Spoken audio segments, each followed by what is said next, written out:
तथागत भगवान गौतम बुद्धांचा तथागत भगवान गौतम बुद्धांचा तथागत भगवान गौतम बुद्धांचा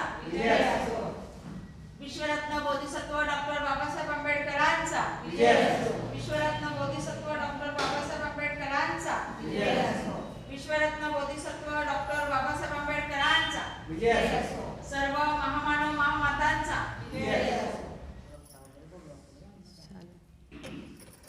तथागत गौतम बुद्ध विश्वरत्न डॉक्टर बाबासाहेब आंबेडकर माता रमाई भीमाई शाहू महाराज शिवाजी महाराज माता सावित्रीबाई महात्मा फुले या सर्व महामानवांना प्रथम त्रिवार अभिवादन तसेच भन्तेजींना पण वंदन. प्रथम आपण आपल्या कार्यक्रमाचं नियोजन आजच्या अध्यक्ष आहेत अलकाताई गायकवाड यांनी आपलं स्थान ग्रहण करावं. अध्यक्षपदाची जी सूचना मांडली आणि अध्यक्षांची जी निवड झाली त्याला आपल्या संघाच्या वतीने अनुमोदन देतो.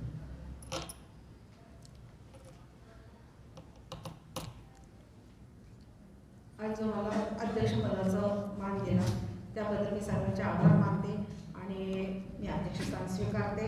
पुढील काम अवचरताई बघतील अशी मी त्यांना विनंती करते. ठीक आहे. आजच्या वक्त्या आहेत निरंजना काळेताई त्यांनी पण आपलं स्थान ग्रहण करावं आणि आपल्या घेणार आहोत.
सर्वांना मैत्रीपूर्ण जय भीम आणि आजच्या श्रावण पौर्णिमेच्या सर्वांना खूप खूप शुभेच्छा. आपण कार्यक्रमाला सुरुवात करण्यापूर्वी गीताने सुरुवात करत असतो. तर आजचं गीत गाणार आहे अनुभवताई चव्हाण यांना मी विनंती करेन की त्यांनी महाकारुण्य भगवान गौतम बुद्ध परमपूज्य नेते डॉक्टर बाबासाहेब आंबेडकर यांच्या प्रतिमांना विचारांना प्रथम अभिवादन भंतेजींना तिवार वंदन आणि आजच्या कार्यक्रमाच्या वक्त्या काळेताई आणि अध्यक्ष आकाताई आणि सूत्रसंचालन करणाऱ्या व्यक्तिगताई सर्वांना माझा मैत्रीपूर्ण जय भीम आणि सर्व माझ्या मैत्रिणींनाही मैत्रीपूर्ण जय भीम. सर्व उपासक उपासिकांना माझा मैत्रीपूर्ण जय भीम.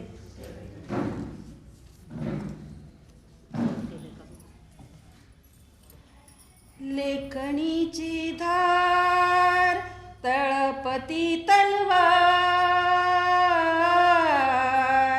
लेखणीची धार तळपती तलवार तळपती तलवार अन्याया प्रतिकार भीमाचा संग्रामी प्रहार अन्याया प्रतिकार भीमाचा संग्रामी प्रहार अन्याया प्रतिकार भीमाचा संग्रामी प्रहार विद्वानांच्या रणसंग्रामी खंबीर होता बाणा बलशाली त्या बुद्धिबळाने लढला तो भीमराना विद्वानांच्या रणसंग्रामी खंबीर होता बाणा बलशाली त्या बुद्धिबळाने लढला तो भीमराना कुणा पुढे ती हार घेतली नाही हार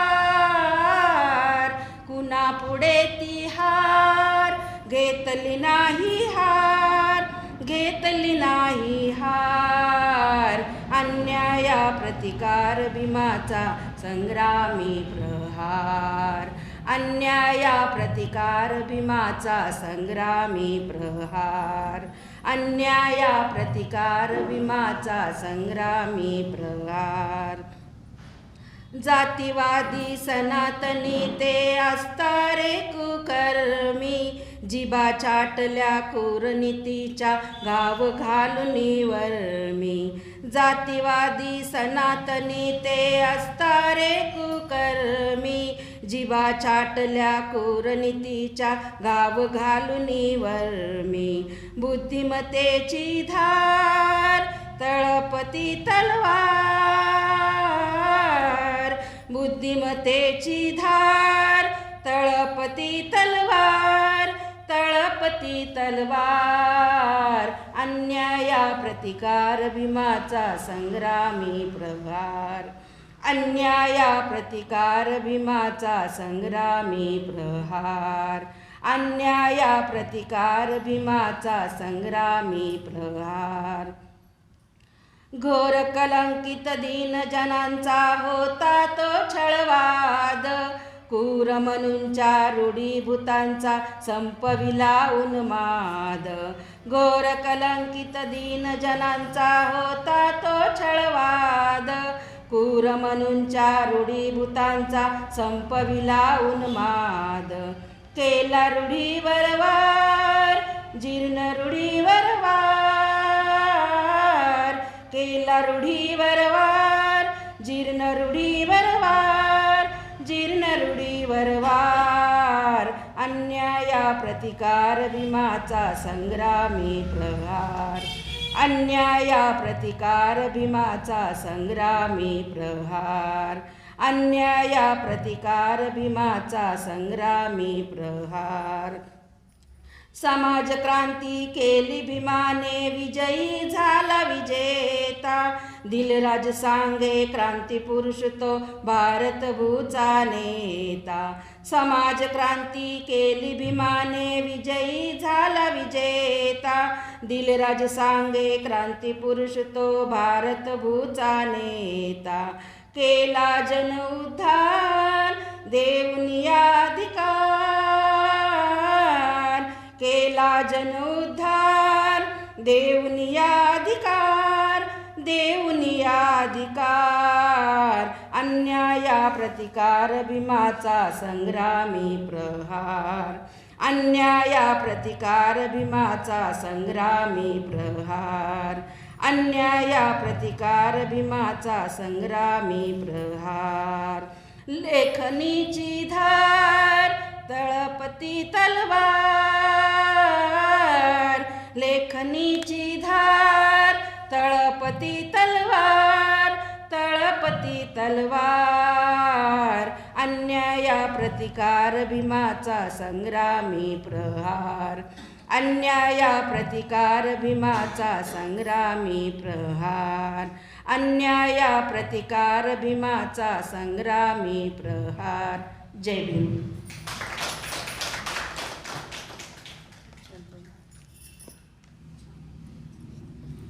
धन्यवाद ताई. त्यांनी खूप सुंदर गाणं गायलेलं आहे. अन्यायावर प्रतिकार म्हणजे रूढ जिरणीवर सर्वावर प्रतिकार करून बाबासाहेबांनी जे संविधान लिहिलं, आज त्या संविधानावर सर्व देश चाललेला आहे. म्हणून म्हटलं जातं, भीमा तुझ्या मताचे जर 4 लोक असते, तलवारीचे तयाचे न्यारेच टोक असते, न्यारेच टोक असते. आजची जी श्रावण पौर्णिमा आहे, तर आजच्या श्रावण पौर्णिमेचं महत्त्व आपल्या निरंजनाताई सांगणार आहे. मी थोडक्यात सांगते, अगदी 3-4 ओळीचं.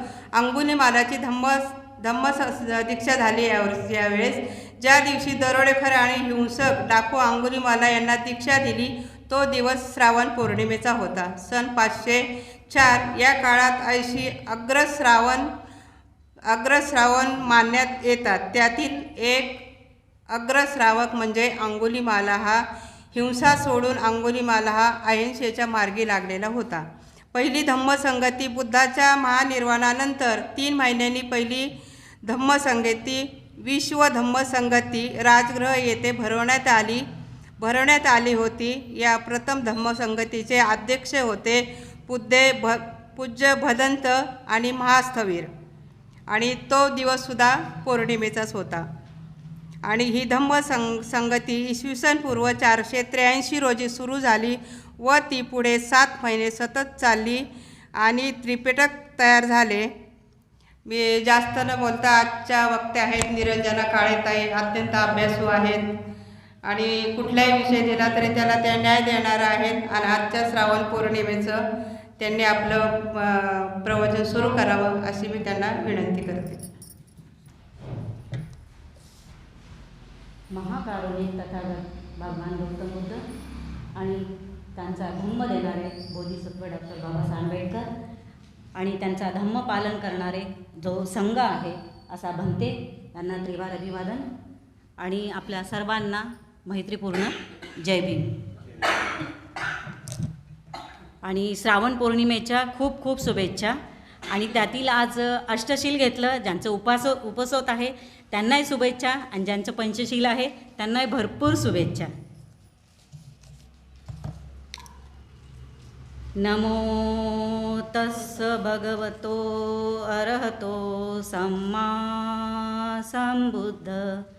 नमो तस्स भगवतो अरहतो सम्मा संबुद्ध. नमो तस्स भगवतो अरहतो सम्मा संबुद्ध.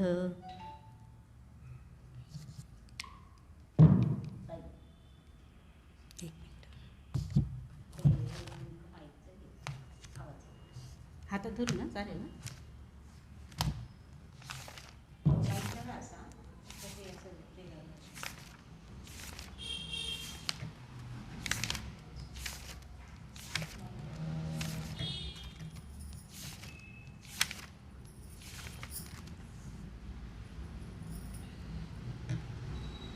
आजची श्रावण पौर्णिमा म्हणजे वर्षवासाचा दुसरी पौर्णिमा.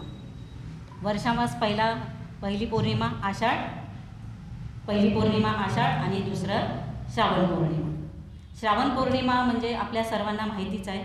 वर्षवासाचा 3 महिन्याचा काळ, 4 महिन्यात कुठे चातुर्मास असतो, कुठे 3 महिन्याचा असतो, परंतु हा 3 महिन्याचा वर्षकाळ हा वर्षावासा भगवान बुद्ध जेतवन, जसं अनाथ पंडकाने जे जेतवन आराम दिलं होतं तिथे भगवान बुद्ध विहारात वास्तवाला होते आणि गावोगावी प्रवचन देत होते. प्रवचन देत असताना तेव्हा काही अशी म्हणजे विहार वगैरे काही नव्हती. झाडलोट तोडायची, जंगलात वगैरे असे, आणि ते झाडलोट केळं करून तिथं प्रवचन द्यायचे. आणि वर्षावास असल्यामुळे ते तिथंच आराम करायचे, कारण पाऊस असल्यामुळे सगळीकडे जाता येत नव्हतं. आणि जनावरं, पशु, प्राणी, ज्या कीटक वगैरे असतील ते चावायची भीती, आणि ती सम्यक समृद्ध असल्यामुळे त्यांना त्यांच्यापासून दुखापत पाहून होऊ नये, त्यामुळे ते एका ठिकाणी वास्तवाला होते. तर इसवी सन आत्ता 500 वर्षापूर्वीचा हा संदर्भ. आपण आता 2500 वर्षापूर्वी मागे जाणार आहोत. तर सुमारे 500 वर्षापूर्वीचा हा संदर्भ. तर एक कोशल देशाचा राजा प्रसेनजित यांच्या घरी, यांच्या दरबारामध्ये हा ब्राह्मण पुरोहित म्हणून काम करत होता. पुरोहित म्हणून काम करत असताना त्यांचा एक मुलगा होता, त्याचं नाव अहिंसक होते. आता अहिंसक एक नाव कसे पडले आणि हा अंगुलीमाल कसा होता आणि नंतर त्याची दीक्षा कशी झाली, तर याचं सुरुवातीला आपण संदर्भ बघणं जरुरीचंच आहे, कारण आपल्याला फक्त अहिंसक आणि अंगुलीमाल एवढंच माहिती आहे. तर आपण सुरुवातीला तो का, कसा आणि का त्यांनी म्हणजे निर्वाण प्राप्त केलं, अरहंत झालं, तर आपण थोडे मागे जाऊया. तर राजा, कोशल देशाचा राजा प्रसेनजित याच्या घरी राजा हा पुरोहित त्याच्या घरी म्हणजे दरबारी कामाला होता, म्हणजे ब्राह्मणच, सुरुवातीचे ब्राह्मणच. आणि त्याचं नाव असं होतं की गार्ग्य असं होतं. आणि त्याच्या मैत्री आणि ही त्याची बायको होती. आणि हे दोघं, त्यांचा बरेच वर्षापूर्वी यांना काय मूलबाळ वगैरे नव्हतं, आणि मूलबाळ नव्हतं तर एक बरेच वर्षांनी त्यांना एक मुलगा झाला.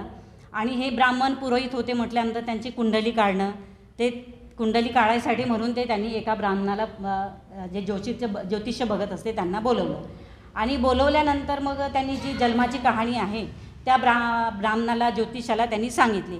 ज्योतिषांनी सांगितल्यानंतर त्यांना विचारलं की याच्या जन्माच्या वेळेस काही वगैरे असं काहीतरी प्रश्न असे विचारले आणि जे जे काय होतं ते ज्योतिषांनी त्याला सांगितलं आणि ती कहाणी ऐकून तो ज्योतिषीच्या चेहऱ्यावर जरा आटा पडला आणि म्हणाला, तुम्हाला काही याच्या जन्माच्या वेळेस काही बघितलं का?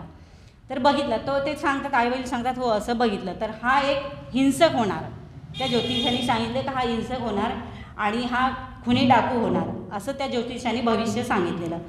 तर आईवडिलांना इतक्या वर्षांनी मुलगा झाला तर आपल्याला म्हणजे त्यांना थोडं वाईट वाटलं आणि कुणालाही साहजिकच वाईट वाटणार की आपल्या एवढ्या वर्षांनी मुलगा झाला आणि असं.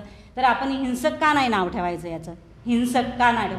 पण लोक हिंसक म्हणतील, मग त्याच्यावर तो प्रभाव पडेल.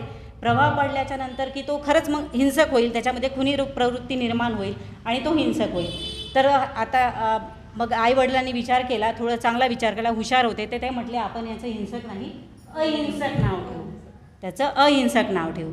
कारण हे जे आईवडील होते हे जर म्हणजे याचं भविष्यावर काही नियंत्रण नसतं, तर आपण अहिंसक नाव ठेवू. आणि मग जेव्हा अहिंसक नाव जसं बाकीचे मुलं वाढत होते तसंच तोही वाढत होता. पण हा अहिंसक जो होता हा हुशार होता. जेव्हा त्याची शिक्षणाची वेळ आली, शिक्षणाची वेळ आल्याच्या नंतर त्यांनी विचार केला की आता याला शिक्षणासाठी गुरुकुलमध्ये टाकावं. आता गुरुकुलमध्ये टाकल्याच्या नंतर हा मुलगा अतिशय हुशार, सगळ्या गोष्टी शास्त्र म्हणजे विज्ञान सगळ्या गोष्टीत प्रावीण्य होता, सगळ्या गोष्टीत हुशार. सगळ्या मुलांपेक्षा जे बाकीचे होते गुरुकुलमध्ये शिकणारे होते ते सगळ्यात अतिशय हुशार मुलगा. आणि हे जे आचार्य होते गुरुकुलमध्ये त्याचे ते आचार्य होते. आचार्य असल्या म्हटल्यानंतर ते हा हुशार मुलगा असल्यामुळे त्याच्याकडे जास्त साहजिकच आहे, त्याचं लक्ष जरा जास्त जात होतं त्यांच्याकडे. आणि हा हुशार असल्यामुळे सगळ्या गोष्टी प्रावीण्य असल्यामुळे त्या आचार्याचं त्या गुरुचं जास्त लक्ष यांच्याकडे होते. आणि हुशार असल्यामुळे ते बाकीचे जे त्यांचे शिष्य म्हणजे मित्र होते ते बाकीचे मित्र याच्यावर ईर्ष्या करत होते, जळत होते की हा इतका हुशार मुलगा आपल्याला पुढं जाता येत नाही, हा आपल्याला पुढं जाऊ देत नाही. त्याच्यामुळे त्या मुलांना ईर्ष्या होत होती, द्वेष निर्माण होत होता. आणि मग याला काय केलं, हा हुशार असल्यामुळे त्या गुरुनी त्यांना आपल्या घरी पण नेलं आणि घरची त्यांना सेवा चांगली दिली. म्हणजे सगळ्या याच्यापेक्षा याला अहिंसकाला चांगल्या प्रकारे वागणूक मिळत होती. आता ते बाकीच्या विद्यार्थ्यांना ते बघवल्या जात नव्हतं, ते ईर्ष्या वगैरे होत होती. तर मग यांना काय केलं, या मित्रांनी काय केलं, जे बाकीचे होते त्यांना असं वाटलं की हा आपल्या पुढे जातो, आपल्याला याच्याबद्दल काहीच करता येत नाही. म्हणून ज्याचे गुरु होते त्या गुरुवर सारखे तक्रार करत असायचे, सारखे तक्रार करायचे की हा असा म्हणजे. पण ते गुरु त्यांच्यावरही त्यांचा विश्वास होता की हा मुलगा हुशार आहे म्हणून त्यांना काही करता येत नव्हतं. मग एक दिवस काय केलं, हे मित्र म्हणायला लागले की हा आपल्या पुढं जातो, आता काय करायचं. तर सगळ्यात उत्तम पर्याय असतो सगळीकडे, काही कुत्रे छत्र नसतं, काही नसतं, तर एक उत्तम असतो की याला आपण आता काहीतरी केलंच पाहिजे. मग रोजचे गुरुला रोज सांगता त्यांनाही कसं तरी वाटलं. तर मग शेवटी हे मित्र गेले आणि त्यांची कान उघडणी केली की गुरु हा जो अहिंसक आहे याची वृत्ती बरोबर नाही आहे आणि हा आपल्या गुरुमातेवर सुद्धा वाईट नजर ठेवतो. शेवटी सगळ्यात उत्तम जर कुणाला काही करायचं तर हा उत्तम पर्याय असतो की कशा माघार येत आहे. मग आपल्या गुरुमातेकडं हा वाईट नजर ठेवतो आणि तुमच्यापेक्षाही उंच आहे, आपल्या गुरुवरेपेक्षा याचं उंच आहे तो असं स्वतःला मानतो. मग आता त्याला असं वाटत नव्हतं की नाही हा असं करणार नाही. पण रोजची ते आपले ते मित्र त्यांना सांगत असताना त्यांना असं वाटलं, दुर्लक्ष करत होता. पण हे या गोष्टीकडे त्यांचं दुर्लक्ष केलं नाही. कारण हा संशय हा अशी वृत्ती असते की तो माणसाने काय करेल काही सांगता येत नाही. तर ते संशय घेतला त्यांनी आणि मग आता काय करावं. मग गुरुनी काय केलं, शिक्षण होत होतं आणि शिक्षण चालूच होतं त्यांचं. मग आता त्याचं शिक्षा जे होती ती पूर्ण होण्यात आली. आता पूर्ण होण्याच्या ह्याच्यात आली तर मग याला काय केलं, तक्षशिला जे सगळ्यात मोठं विद्यापीठ पाकिस्तानमध्ये आहे ते सगळ्यात मोठं विद्यापीठ, इथे त्याला पुढच्या शिक्षणासाठी पाठवण्यात आलं. आणि तिथे सगळे राजाची लोकं मुलं मैत्रिणी विद्यार्थी विद्वान पंडित तिथे शिक्षणाला जात होते, कारण सगळ्यात मोठी तक्षशिला विद्यापीठ तिथे त्याला पाठवण्यात आलं. तिथेही त्याने उत्तम पदवी मिळवली आणि नंतर ते शिक्षण पूर्ण होण्यात आलं. मग पूर्ण होण्यात आलं तर गुरुकुल आपले जे गुरु होते त्यांनी विचारलं, मणिभद्र असं नाव आहे, कुठे मणिभद्र कुठं आपलं मनीशील असं आहे, पण आपण गुरु म्हणूया. तर गुरुला वाटलं आता याचं शिक्षण पूर्ण झालेलं आहे, आता याला दीक्षा देण्यासाठी आपण तयार राहिलं पाहिजे. मग आता गुरु म्हणतोय तुझी दीक्षा पूर्ण झालेली आहे अहिंसका, तर तू मला दीक्षा पूर्ण झाल्यानंतर मला तू दक्षिणा द्यायला तयार राहा. तू दक्षिणा द्यायला तयार आहे. पण तेव्हा त्यांनी काही सांगितलं नाही मला काय पाहिजे वगैरे काय, कारण शिक्षण पूर्ण झाल्याच्या नंतर विद्यार्थी विचारायचे की तुम्हाला गुरुदक्षिणा काय द्यायची. मग ते गुरु सांगायचे की जे द्यायचं असते ते आपल्या शिष्यांना द्यावं लागत होतं.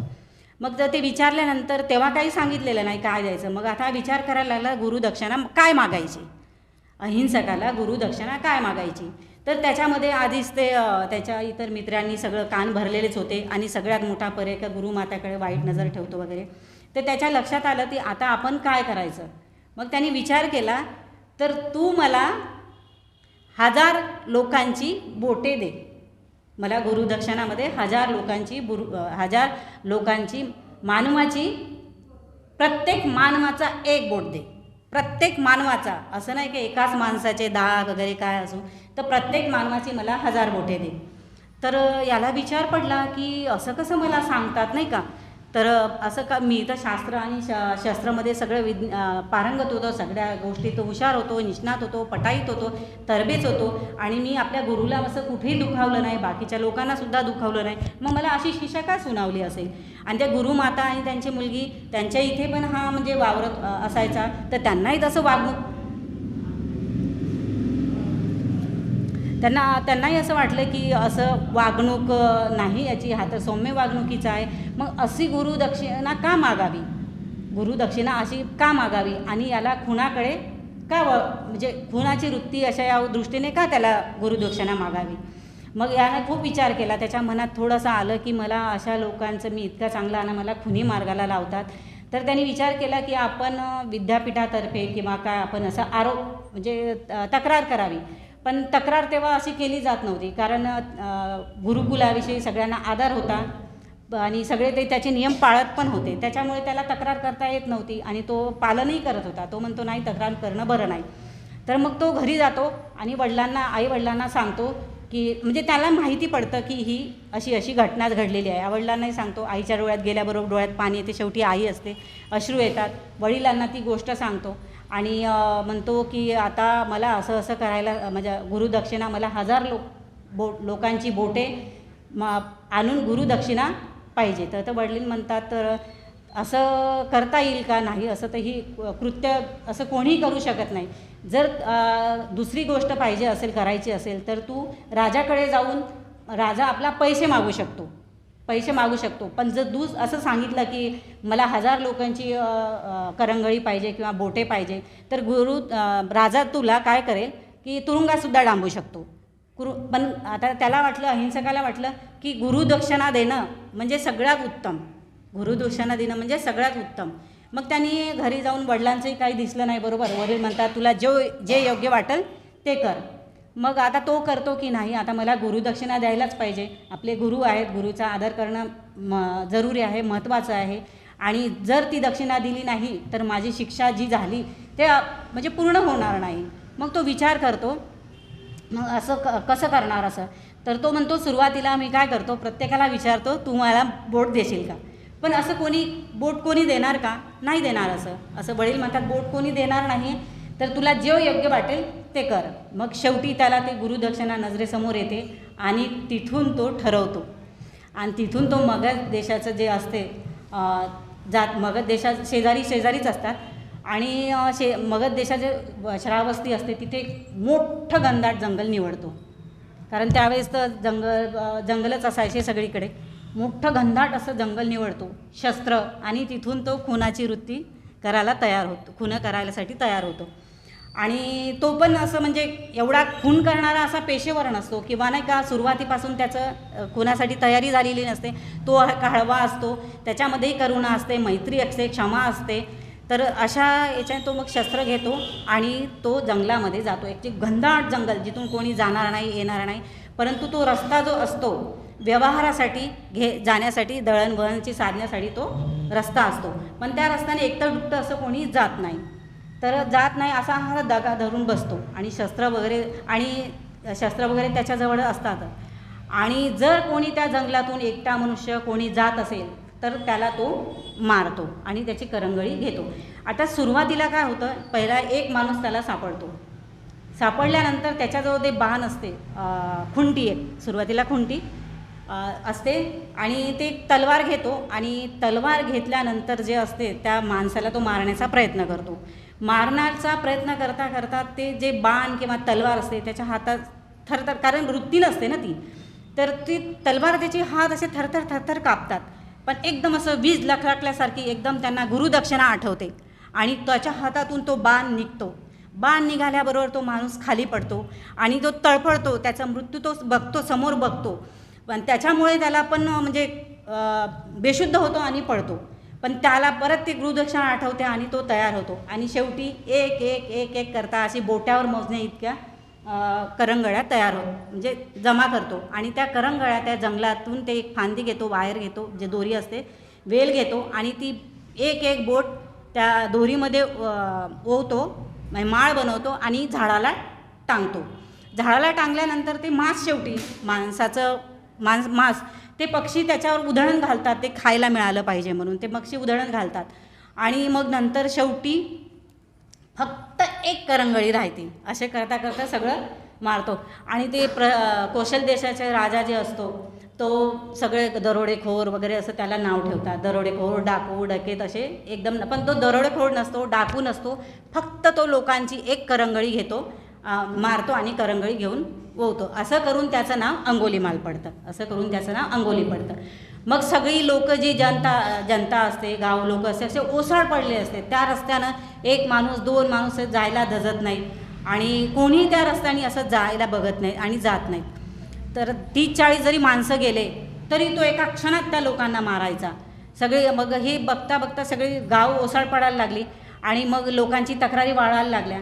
मग हे गावातली लोक कौशल देशाचा राजा प्रसंगी याच्याकडे तक्रार घेऊन जातो आणि गावातली लोक सांगतात की असा एक अंगुलीमाल आहे, तो लोकांची खून करतो, त्याची माळ गळ्यात ओवतो. तर सुरुवातीला काय वाटलं की हा फक्त म्हणजे एका माणसाला मारतो. मग हळूहळू जसे जसे लोक मारत गेले ते तेव्हा त्यांना कळायला लागलं की हा घरात जाऊन चोरी करत नाही, दरोडे टाकत नाही, अशी वस्तू नेत नाही, फक्त माणसाला मारतो. मग रात्रीचे दरवाजे वगैरे असं कोणी बाहेर निघत नव्हते. आणि मग हे पसंतीस राजाकडे हे गावातली लोक तक्रार घेऊन गेले की असा हा अंगुलीमाल आहे आणि लोकांची हिंसा करतो आणि एक एक बोट गळ्यात ओवतो आणि सगळ्यांचं जीणं मुश्किल करून टाकलेलं आहे. आणि तर मग प्रसंजित दादाला विचार पडतो की अरे असं का करतो, तर याचा आपण हे केलंच पाहिजे, याचं काहीतरी केलं पाहिजे, आपण लोकांना याच्यापासून वाचवलं पाहिजे. मग प्रधान म्हणतो, त्यांना सांगतो, गावातली लोकं घेऊन येतो. मग प्रसंजित दादा म्हणतो चला आता मी जातो आणि शस्त्र वगैरे घेऊन 30-40 लोक घेऊन जातो, म्हणजे जे सैन्य असेल तो घेऊन जातो. परंतु एवढं घेऊनसुद्धा त्याची सैन्य मारली जातात. त्यालासुद्धा तो म्हणजे एवढा भयंकर खुनी डाकू बनलेला असतो तो, त्याला कुणाची पर्वा नसते, काही नसते. फक्त एक विचार माणसाला किंवा एक दक्षिणा किती माणसाला ते प्रवृत्त करतं. आणि गेल्याच्या नंतर मग तो म्हणतो ठीक आहे, माझी जनतेचा माझी प्रजा सुखात राहील, माझ्या प्रजेचं रक्षण करण्यासाठी हे माझं कर्तव्य आहे आणि मला त्याचा काहीतरी विचार करावा लागेल किंवा त्याला मारावंच लागेल. तर मग तो प्रसंजित असा विचार करतो आणि सगळं आता तिथे गौतम बुद्ध जेतवन तिथे आरामात असतातच. तिथे शेवटी ते सम्यक संबुद्ध हे आपल्या अंतर्मनानी ह्या अंगुलीमालचं सगळं ते बघतात. बघितल्यानंतर त्यांना सगळं आठवतं की हा अंगुलीमाल इतका निर्दयी नाही आहे, हा पण कठोर मनाचा नाही आहे, हा दयाळू आहे, क्षमाशील आहे, करुणा आहे याच्यामध्ये. पण एका विचाराने त्याला हिंसक बनवलेला आहे. त्यांच्या हिंसक वृत्ती नाही आहे, पण एका विचाराने त्याला हिंसक बनवलेला आहे. त्याच्यावर एक दडपण आहे, एक दक्षिणा देण्यासाठी त्याच्यावर एक ओझं आहे, ते त्याला करायला भाग पाडतं. पण तो असा नाही. ते भगवान बुद्ध आपल्या अंतर्मनाने त्याला जाणतात आणि भगवान बुद्ध त्या वाटेवर शेवटी त्याला सुधरवण्यासाठी निघतात. कारण भगवंत आपण वंदना बोधी याच्यामध्ये म्हणतोच, बुद्ध बना दसबल तनुजन बोधी चेतेयं नमामि आपण म्हणतोच त्याच्यामध्ये वंदनामध्ये. तर तो निघाल्याच्या नंतर मग जाता भिक्खू असतात त्यांच्यासोबत. भिक्खू म्हणतात, भंते तुम्ही एकटे जाऊ नका, तुम्ही त्याला बघितलं का, तो खूप दरोडेखोर आहे, खुनी आहे, डाकू आहे, खुंकार आहे, त्याच्या हाती शास्त्र सगळं आहे, तो तुम्हाला मारून टाकेल. तर असे करता करता एक भगवंत बाहेर भिक्खू जायला लागतात. शेवटी एकदा, दोनदा, तीनदा विचारतात की जाऊ नका भगवंत, तो असा दरोडेखोर आहे, तो अंगुलीमाल आहे, तो बोटं काढतो आणि याच्यामध्ये जातो. तर मग आता हे प्रसेनजित राजा जे असतो तो मारण्यासाठी लोक पाठवतो. तर त्याची आई जी असते त्याला आईला माहिती पडतं की आता फक्त एकच बोट राहिलेला आहे. तर त्याची आई त्याला सांगायला जाते की आता तुला प्रसेनजित राजा जो आहे ते मारण्यासाठी तुला लोक येणार आहेत. तर त्या आईला बघून त्याची डोळे पाणवतात. आता मला आईचं बोट घ्यावं लागतं की काय, 1000 बोटे झाली पण आईचं बोट घ्यावं लागतं का. तर त्यामुळे त्याचं मन जसं भरून येतं, त्याचं जे त्याच्या आईचं बालपण जे काय असं ते आठवतं, आपल्या आईने आपल्यासाठी काय केलं. पण ते शेवटी दीक्षा द्यायची असते, त्याच्यासाठी ते त्याला करावं लागतं. मग भगवान बुद्ध हे सगळं बघतात, आपल्या अंतर्मनाने बघतात आणि निघतात. निघाल्यानंतर ते आई तर बाजूला राहते, परंतु बाहेर जाता जाता भगवंताला, हा डाकू अंगुलीमाल एका जंगलात लपलेला असतो, भगवंताला बघतो. हा भगवंत चालतो चालतो चालतो आणि मनात म्हणतो की याच्या हाती शस्त्र नाही आहे, एकटाच आहे, शास्त्र याच्यासोबत कोणीही नाही आहे आणि हा नुसता चालत येतो आहे माझ्याकडे, याला भीती नाही काही नाही. एरवी मी 30-40 लोकांना एका क्षणात मारतो, घोडे असेल, रथ असेल, हरिण असेल, मी या सगळ्यांना एका क्षणात पकडतो, पण ह्या माणसाला, ह्या साधूला मी पकडू शकत का नाही, असा तो विचार करतो. आणि विचार केल्यानंतर भगवंत आपले हळूहळू चालतच असतात, कारण त्याला सुधरवायचं आहे. कारण भगवंत प्रण घेतात, म्हणजे म्हणतात की नाही मला याचं अंतर्मनाने ते अंगुलीमालाचं ते अहिंसकाचं जाणतात की यातात अहिंसकपणा आहे आणि ते जाणल्याच्या नंतर निघतात. निघाल्याच्या नंतर चालता चालता हा काही भगवंत थांबत नाही. अहिंसक मग एक जो तपस्वी थांब तिथेच असा जोरात आवाज काढतो, तपस्वी थांब थांब. भगवंत म्हणतात मी थांबलेलोच आहे, मी किती वर्षापूर्वीच मी थांबलेलो आहे, तू कधी थांबशील अहिंसका, तू कधी थांबशील. तर त्याला असं वाटतं भगवंताला माझं नाव पण माहिती आहे. मग हा साधासुद्धा मनुष्य नाही, त्याच्यामध्ये ते हळूहळू म्हणजे नाही काय साधी वृत्ती, माणसाची वृत्ती तयार झाली, सुरुवात माणूस बनायची वृत्ती ते झाली सुरुवात भगवंताला पाहिल्याबरोबरच, कारण भगवंताचं तेजच असं आहे. तर तो तपस्वी म्हणतो, म्हणजे भगवानमध्ये चालतच असताना चालतो, पण हा मागे मागे चालत राहतो. तू थांब, मी तुला थांब म्हणतो पण थांबतच नाही, मी थांबलेलोच आहे पण तू कधी थांबशील. तर अंगुलीमाल नंतर थोड्या अंतरावर या दोघांची गाठभेट होते. गाठभेट झाल्याच्या नंतर तपस्वी आपले भगवंत म्हणतात, हे अंगुलीमाल, मी तर किती वर्षापूर्वीच थांबलेलो आहे, मी आता ह्या विकारातून सगळं मुक्त झालेलो आहे, तू कधी होशील, तू कधी हे दुष्कर्म, तू हे पाप, हिंसा, आपलं हे तू कधी थांबवशील. तर म्हणतो नाही, आता तू मला भेटलेला आहे, मी तुला मारणार आणि माझी जी दक्षिणा होती ते पूर्ण होणार आणि मी शक्तिशाली बलवान बनणार. तर भगवंत म्हणतात, मार मला, मी तुझ्या पुढेच उभा आहे, मार, माझ्या हाती शस्त्र नाही आहे, काही नाही आहे, तू मला मार.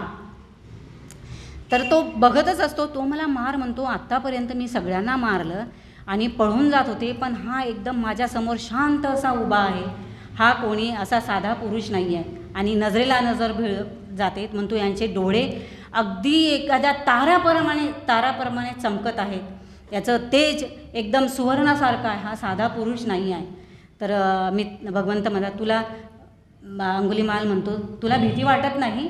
नाही, माणसाची मला, तू पण एक माणसासारखाच आहे, मला तुझी एका माणसाने दुसऱ्या माणसाला का घाबरायचं, का भ्यायचं. तर असं गोष्टी त्यांच्या होतात आणि हळूहळू अंगुलीमालाची प्रवृत्ती जी आहे तो हळूहळू कमी होते. तो म्हणतो, आता मला माझी इच्छा पूर्ण होणार, माझं तुझं बोट पाहिजे तर घे, माझं बोट घे आणि तुझी इच्छा पूर्ण कर, जर पूर्ण होत असेल तर तू पूर्ण कर. आणि पूर्ण कर म्हटल्याच्या नंतर पण आधी एक काम कर, तू आधी एक काम कर, मला फक्त एका झाडाचं एक पान तोडून आणून दे फक्त. आणि अंगुलीमाल जोराजोरात हसतो, जोराजोरात हसल्यानंतर, हे काय साधं काम, मी तुला तर पान का, मी तुला झाड आणून देईन. तर भगवंत म्हणतात, तू झाड नको, मला फक्त एक पान आणून दे. आणि जातो एका झटक्यात पान आणून देतो. आणि भगवंत म्हणतात, असं कर, आता ते पान ते त्या झाडाला परत लाव. तो परत हसतो, म्हणतो, असं कसं होणार, एकदा तोडलेलं पान त्या झाडाला कसं लागणार, तू असं कसं सांगू शकतोस मला, आणि असं कसं काय करू, असं कसं होणार. तर भगवंत म्हणतात, ज्या माणसाला तू मारू शकत नाही, ज्या प्राणी माणसाला तू मारतो आणि त्याचं ती जोडत नाही, ते पान जोडू शकत नाही, तर त्या माणसाची हिंसा करणं तुला काय आहे? तू का त्यांची हिंसा करतो? त्या प्राणी मात्राला का तू दुखावतो? का त्यांना म्हणजे सगळं जीवन जगण्यापासून तू वंचित ठेवतो? जीवन जगण्याचा हा सर्वांचा अधिकार आहे आणि तू का असं त्याला म्हणजे हे जीवन जगण्यापासून दूर करतो, लोकांची हत्या करतो फक्त एका दीक्षेसाठी, एका दक्षिणेसाठी? तू चांगल्या माणसाचं दुःख का देतो? त्यांना का त्यांचं नुकसान करतो? त्यांनाही जीवन जगू दे. सगळ्या प्राणी मात्राचा जीवन जगण्याचा अधिकार आहे आणि सगळ्यामध्ये मैत्री करुणा आहे. तर तो म्हणतो, मैत्री करुणा मी हे केव्हाच विचारलेलो आहे. जर हे संसारी माणसं चांगले असतील तर मला माझ्या गुरुनीच मला असं खुनाकडे वळवण्याचा काय हेतू त्यांचा होता? मला काय खुनाकडे नेलं? नाही, मी या लोकांना अजिबात जाणत नाही, मानत नाही आणि मी संसारात येणार पण नाही आणि मला फक्त माझं पूर्ण करायचं आहे म्हणतो.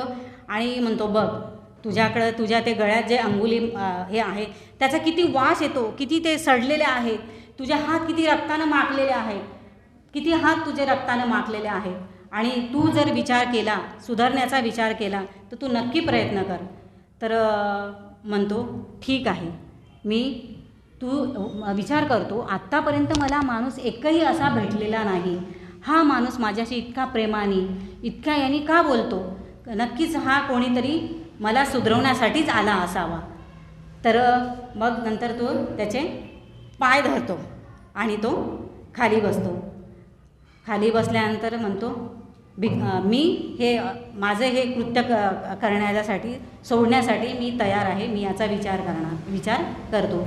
भगवंत म्हणतात, हे भिक्कवे, प्रवेजा देण्यासाठी मी प्रवेजा म्हणजे मी लोकांना ये म्हणत नाही, पण तुला मी डायरेक्ट माझ्या भिक्खूमध्ये सामील करतो. मी प्रवेजा देत नाही, पण लगेच डायरेक्ट त्यांना म्हणतो की ये भिक्कवे.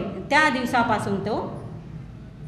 दिवसापासूनच तो भिक्खू मानला जातो आणि सगळ्यात अग्रेसर भिक्खू हा अंगुलीमालच बनतेसोबत असतो. आणि मग तिथून निघाल्याच्या नंतर मग तो हळूहळू सोबत आपले घेऊन जातात. त्यांच्या अंतर्मनाने अहिंसकाला एक चांगला माणूस बनवतात आणि तो भिक्खू म्हणून त्याच्या मागे चालायला लागतो भगवंताच्या. आणि चालता चालता कौशल देशाचा राजा प्रसेनजित यांनी काहीतरी जिंकलेलं असतं, त्याच्यामुळे एक प्रसाद चालू असतो किंवा अन्नदान देण्यात असते.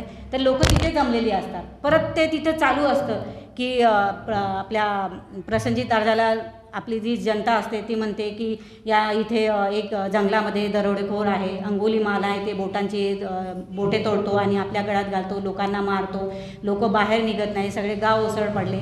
आणि हा कौशल देशाचा राजा प्रसेनजित ऐकतो आणि ऐकल्याच्या नंतर तो म्हणतो, ठीक आहे, मी याचा बंदोबस्त करतो. मग दुसऱ्या दिवशी जिथे भगवंत श्रावस्ती इथे जेतवन विहारात असतात तिथे हा कौशल देशाचा राजा भगवंताकडे जातो, वंदन करतो भगवंताला आणि बाजूला बसतो. वंदन करून बाजूला बसल्याच्या नंतर भगवंत म्हणतात, काय तुला बिंबिसाराचं सैन्य किंवा वैशालीच्या लिच्छवी तुला त्रास देत आहेत का? तो म्हणतो, नाही बनते, असं काहीही नाही, परंतु एक दरोडेखोर आहे, अंगुलीमाल त्याचं नाव आहे, तो माझ्या जनतेला खूप त्रास देतो, माझ्या प्रजेला त्रास देतो, त्यामुळे माझी जनता सगळी विस्कळीत झालेली आहे, घराच्या बाहेर निघत नाही आहे. असं झाल्याच्या नंतर खूप सांगितल्यानंतर भगवंत म्हणतात, जर तुला अंगुलीमाल भेटला आणि तुला दिसला, तुझ्या पुढे आला, तर तू काय करशील? एक साधूच्या रूपात, एक भंते म्हणून झालेला तो एका वेळेला जेवतो, प्राणीमात्राची हिंसा करत नाही, श्रेष्ठत्व जीवन जगतो आणि चिवर घालून जर तुझ्या पुढे आला तर तू काय करशील? तर राजा प्रसेनजित म्हणतो की मी त्याला वाकून वंदन करील, त्याला बसायला आसन देईल. बघा एका भिक्खूची अवस्था काय असते, जर तो त्याच्यामध्ये जर पारंगत असेल तर मी त्याला वंदन करेल, त्याला बसायला आसन देईल आणि त्याचे सगळे चिवर वगैरे जे काय असेल ते मी त्याची पूर्ण संरक्षणाची जबाबदारी मी घेईन. आणि असं म्हटल्याच्या नंतर भगवंत अंगुलीमालाकडे हात दाखवतात. हात दाखवल्याबरोबर प्रसेनजित राजा एकदम घाबरतो, म्हणजे अंगुलीमाल ना तो, आता जरी तो साधूच्या वेशात असेल तरी त्याचं रूप जे आधीचं मनात त्याच्यामध्ये दडलेलं होतं ते रूप, ते साधूच्या वेशातनं ते रूप त्याला दिसलं आणि ते एकदम त्याच्या घाबरल्याबरोबर भगवंत म्हणतात घाबरू नको. तर याच्यातून हा सगळं विकारातून हा मुक्त झालेला आहे आणि हा भिक्खू बनलेला आहे. याच्यापुढे हा असं करणार नाही, माझ्या संघात हा सामील झालेला आहे. असं करून प्रसेनजीत जाता वंदन करतो आणि तिथून निघून जातो. निघून गेल्याच्या नंतर मग दुसऱ्या दिवशी आता शेवटी भिक्खू झालेला आहे, स्वतःची चारिका करणं, त्याला स्वतःची सगळी स्वरक्षण करणं स्वतःची जबाबदारी आहे. जरी भगवंताजवळ असली तरी स्वतःचं चारिका करून त्यांचं पोट भरण्याचं त्यांचं ते साधनच असतं की चारिका करून आपले जीवन जगायचं. अंगुलीमाल शेवटी आपली दुसऱ्या दिवशी भगवंत म्हणतात तू जा त्या गावात जा, श्रावस्तीमध्ये जा आणि चारिका घेऊन ये. तर अहिंसक म्हणतो जरी तो भिक्खू झालेला असते त्याच्यावर तर आधी दडपण होतंच. तो म्हणतो मी त्या गावात जर जाईल त्या गावातले लोक मला मारतील कारण मी त्या गावाला त्रास दिलेला आहे, त्या लोकांची बोटे छाटलेली आहेत, त्यांना नुसतं नाबूस केलेलं आहे. तर भगवंत म्हणतात हे एवढंच नाही, याच्यापुढं आणखी काय काय घडू शकेल, तू फक्त आता सहन कर. आणि मग अहिंसक त्या श्रावस्तीमध्ये चारिका करण्यासाठी निघतो. कोणी निघाल्यानंतर कोणी त्याच्यावर दगड मारतो, कोणी काठीने, कोणी लाताने, कोणी बुक्क्याने, सगळं त्याला रक्तबंबाळ करून टाकतात. कारण जरी ते झालेलं असेल पण आधी त्यांच्यामध्ये त्याच्या बदल्याची भावना असतेच म्हणून सगळं. पण तो एकही शब्द न बोलता सगळं सहन करतो कारण त्याच्यामध्ये पण सहनशीलता सगळे गुण आधीच होते. फक्त त्याची एक हे होते की त्याला ती वृत्ती करावी लागते आणि त्याच्यामुळे तो हिंसक बनतो. आणि गेल्याच्या नंतर सगळेजण मारतात, हे करतात आणि तशाच अवस्थेत त्याचं ते जे असतं भिक्षापात्र ते तुटलेलं असतं, चिवर फाटलेलं असतं, सगळं रक्ताने माखलेलं असतो. भगवंताकडे येतो आणि भगवंत दुरूनच त्याला म्हणतात हे भिक्खू अंगुलीमाल सहन कर. म्हणजे हे जे वक्तव्य आहे एकमेकात भाषा जरी कमी असली तरी ते मन जे असतं एकमेकाला समजत असतं. कारण भगवान तर शेवटी मनाचेच डॉक्टर ना, सगळ्यात सायंटिस्ट म्हणजे मनाचेच डॉक्टर, सगळ्या गोष्टी त्यांना अवगत होत्या. मग सहन कर म्हणून तो शेवटी सहन करतो आणि सहन केल्याच्या नंतर तो मग आपला सगळ्यात मोठा अंगुलीमाल म्हणून भगवंतासोबत एक मोठा अग्रेसर असा भिक्खू बनतो. तो दिवस म्हणजे श्रावण पौर्णिमा बघा किती महत्त्वाची श्रावण पौर्णिमा आहे. मग तो म्हणतो भिक्खू म्हणतो की ज्याप्रमाणे वाऱ्याने ढगामध्ये पौर्णिमेचा चंद्र बाहेर निघतो, ढगातून वाऱ्याने जसा चंद्राचा पौर्णिमेचा चंद्र बाहेर निघतो त्याप्रमाणे मला भगवंतानी या वृत्तीतून मला बाहेर काढलेला आहे आणि मला भिक्खू बनवलेला आहे. आणि त्या दिवसपासून तो मग भिक्खू बनतो. मग तो म्हणतो माझ्या शत्रूंनो तुम्ही भगवंतासारखं आचरण करा, तुम्ही भगवंताचे प्रज्ञासूर्याचे प्रवचन ऐका, त्यांची उपदेश ऐका, त्यांची प्रवचन ऐका आणि आपलं सर्व जीवन भगवंतासारखं निर्विकार अहर्तपदाला तुम्ही जाऊ शकता. तुम्ही माझ्यासारखीच माणसं आहे, मी तुमच्यासारखाच माणूस आहे असं म्हणून तो भगवंताचं अहर्तपद प्राप्त करतो आणि निर्वाणापर्यंत जातो. असा हा अंगुलीमाल सांगण्यासारखं भरपूर आहे. अशी ही पहिली घटना भगवंताच्या म्हणजे श्रावण पौर्णिमेला घडलेली. आणि दुसरी घटना म्हणजे ती की जे भगवंताचे जे सुत्त होते, जे भगवंतांनी उपदेश दिलेले होते त्याची जी पहिली आपली जे संगीती झाली, प्रथम संगीती म्हणजे धम्मपरिषद आता म्हणतो ना आपण, पहिली धम्मी संगीती परिषद पण नाव देतात. पहिली धम्मी संगीती हे श्रावण पौर्णिमेलाच झाली. परंतु हे भगवान बुद्धाच्या निर्वाणाच्या नंतर 3 महिन्यांनी झाली.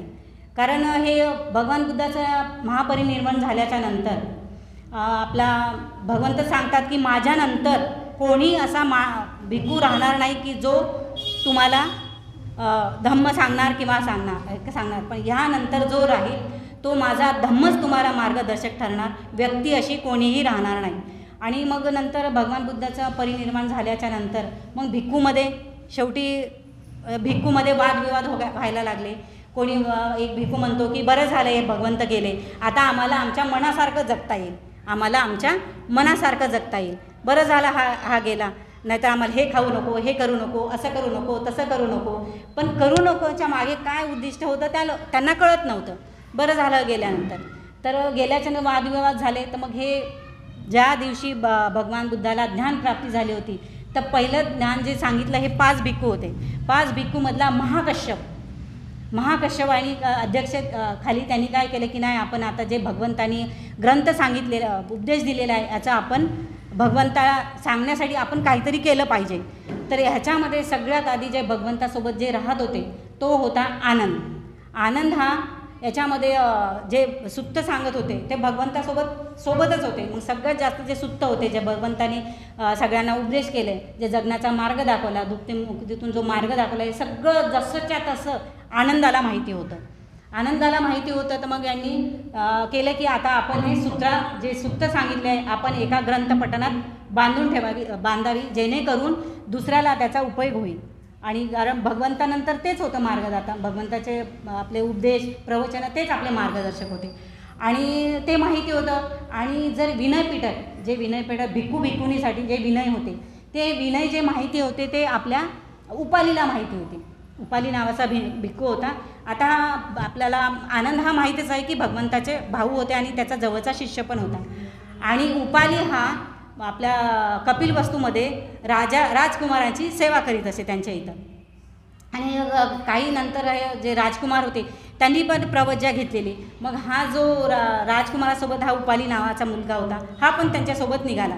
तर ते राजकुमार म्हणतात की तू नको येऊ, तू आमच्यासोबत कशाला येतो. तो नाही म्हणतो, मी पण प्रवज्ञा घेणार, मला पण भिक्खू बनायचे आहे, मी पण या दुःखातून मुक्त होण्याचा मार्ग मी पण स्वीकारतो. असं म्हणून ते सगळेजण आपल्या भगवंताकडे जातात.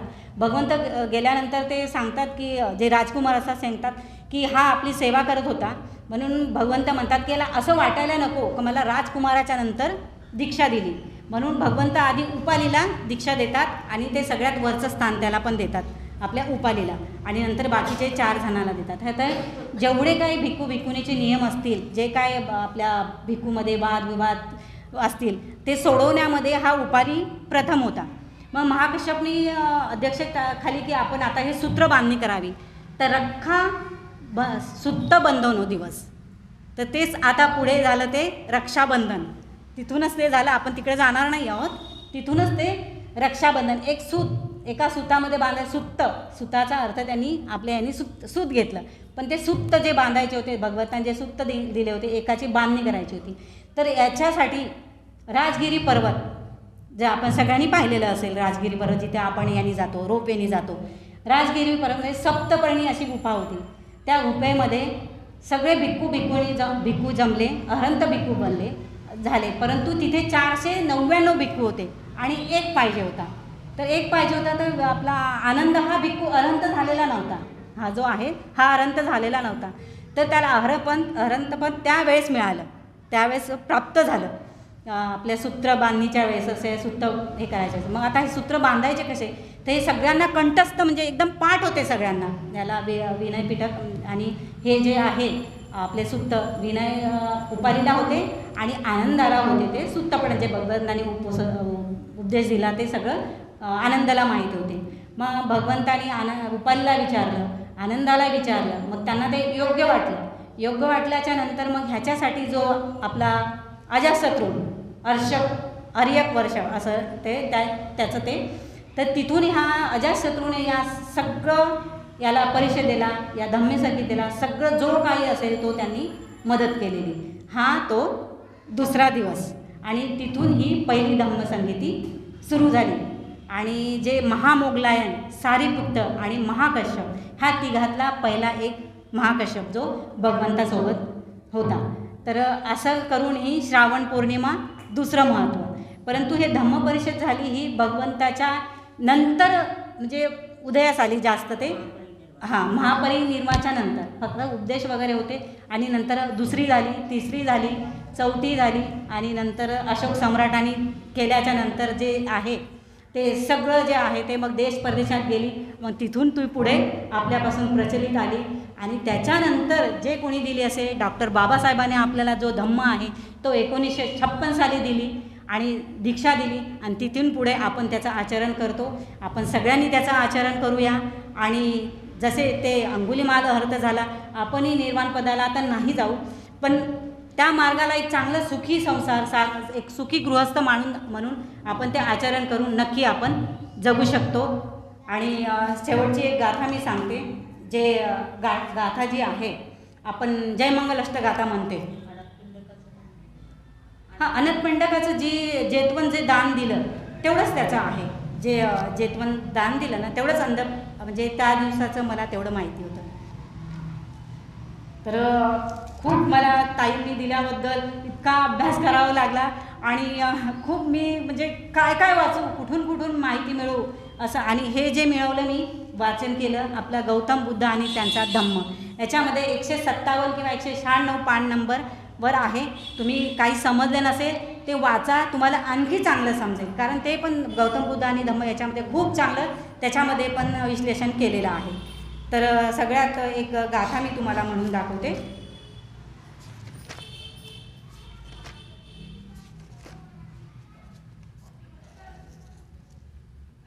ती गाथा अशी आहे.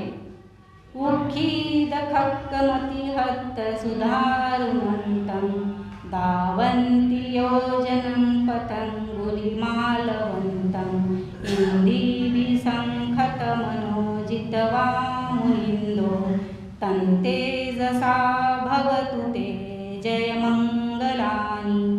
म्हणे ज्या मुनिद्राने ज्या बुद्धाने हातात तलवार घेऊन एका योजना होती त्या अंगुलीमालाची, त्या योजनेपर्यंत न थांबता धावणाऱ्या अत्यंत भयानक अशा अंगुलीमालाला आपल्या रिद्धिबलाने आपल्या अंतर्मनाने जिंकले.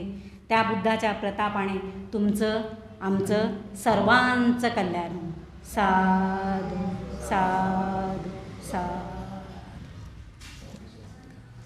अभिनंदन ताईंनी खूप छान अंगोलीवाला सांगितलं आहे. ताईंच्या साईडवर 3 वेळा आपण त्यांचं स्वागत करूया टाळ्या वाजून. 1 2 3 1 2 3. धन्यवाद ताई. खूप छान अंगोलीमाला म्हणजे हिंसक अहिंसक कसा झाला आपण म्हणजे कसा झाला. आणि हे केवळ तथागतांचं त्यांचं प्रवचन ऐकून किंवा त्यांचं सर्व रूप बघून त्यांचे विचार ऐकून त्यांच्या पुढे तो नतमस्तक झाला असा हा अंगुलीमाला. ताईंनी खूप आपल्या साध्या आणि सोप्या भाषेत सांगितलेलं आहे. खरोखरच धन्यवाद ताई तुमचे. खूप तशा हुशार आहेत ताई, अभ्यासू आहेत. आता आपल्या पुढे येत आहेत आपल्या महिला संघाच्या उपाध्यक्ष अलकाताई गायकवाड उर्फ रमाई. एकदा जोरदार टाळ्या होत्या त्यांच्यासाठी. आणि खरोखरच अलकाताईंचं ज्यांनी कुणी ऐकलं असेल रविवारी येरवड्यातल्या विहारामध्ये ताईंनी बिंबिसार राजा हा 1 तास 10 मिनटं ताई त्याच्यावर बोलत होत्या. आणि खरोखरच इतकं छान ताईंचं प्रवचन ऐकलं. व्हॉट्सअपवर आपण बघितलं सगळ्यांचे रिप्लाय येत होते. ताईंचं प्रवचन खूप चांगलं झालं. कारण हा बिंबिसार खूप मोठा राजा होता आणि ताई त्याच्यावर 1 तास ताईंना 1 ताससुद्धा पुरला नाही. 1 तास संपला तरी ताई बोलतच होत्या. म्हटलं ताई दुसरा एक प्रवचनकार आहे त्यांना वेळ राहू द्या म्हणून ताईंनी तिथे संपवलं. तेव्हा अजूनही त्यांना बोलायचं होतं. खूप ताई तुमचं अभिनंदन. आम्ही ऐकलं. खरोखरच मी जर गेले नसते त्या दिवशी पाऊस पण होता खूप, गेले नसतं मी एक छान म्हणजे काहीतरी चुकल्यासारखं मला झालं असतं. ताई खूप छान प्रवचन झालं तुमचं आणि मी ऐकलं आणि ते मला भावलं. धन्यवाद ताई तुमच्यासाठी. याच्यानंतर आजच्या अध्यक्ष आहेत त्यांचं प्रवचन त्या करतील. धन्यवाद ताई. ताईंनी खूप स्तुती केली. मी पहिल्यांदा आभार मानन माझ्या संघाचं, माझ्या प्रबुद्ध प्रेरणा विहाराच्या माझ्या बांधवांचं आणि भगिनींचं, की ज्यांच्यामुळे मी बोलू शकते. आणि काही चुका होतात माणसाकडून, होत नाही अशातला भाग नाही आहे की कोणी परिपक्व नसतं. परिपक्व म्हणण्यापेक्षा बोलता बोलता एखादा शब्द म्हणजे जो बोलायचा असतो तो बोलले जात नाही आणि दुसरा शब्द आपण बोलतो. किंवा आता थोडक्यात मला काशाई वस्त बोलायचं असेल तर मी कश्यप बोलून घेईन. किंवा काय अशा चुका माणसाच्या हातून होऊन जातात. परंतु ते मोठ्या मनाने जे माणसं मध्यम मार्गावर चालत असतात आणि त्या माणसाने त्या गोष्टी चर्चेचा विषय न होता त्या मध्यम मार्गाने त्या माफ केल्या पाहिजेत. हो की नाही? तसेच माझे बांधव आहेत, त्यांनाही कळलं असेल, भारतीय बौद्ध महासभेच्या लोकांनाही कळलं असेल, एखाद दुसरा शब्द माझा म्हणजे गेला असेल किंवा चुकून आपण बोललं जातं, पण त्यांनीही माझी चूक काढली नाही, उलट त्यांनी मला प्रोत्साहन दिलं. एक महिला जेव्हा स्टेजवर उभी राहते त्याला खूप मोठं डेअरिंग लागतं. चांगले चांगले अभ्यासक लोकंसुद्धा चुकत नाही, अशातला भाग नाही. परंतु ह्या चुका काढण्यात वेळ घालवण्यापेक्षा त्या माणसाला सहकार्य करावं, त्याला बाजूला घेऊन सांगावं की बाबा तुमच्याकडून हे चुकलंय. आणि हे गोष्ट आमच्या विहारामध्ये, प्रबुद्ध प्रेरणा विहारामध्ये माझ्या महिला भगिनी आणि माझे बांधव हे करत असतात. चुकू दे, चुकल्याशिवाय माणूस शिकत नाही.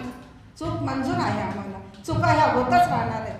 परंतु त्या बाजूला घेऊन वाघडे सर असतील, वाघमारे सर असतील, आपले रणवरे सर असतील किंवा आणखी अभ्यासी लोक खूप आहेत आपल्या इथं, पण ते बाजूला घेऊन आपल्याला सांगतात की इथं तुम्ही थोडंसं चुकलेलं आहे, न करून सगळ्यांच्या सोबत. अरे तुमच्या पुढच्या मुलाला सुद्धा तुम्ही 4 लोकांमध्ये काय बोलला तर त्याचा राग येतो.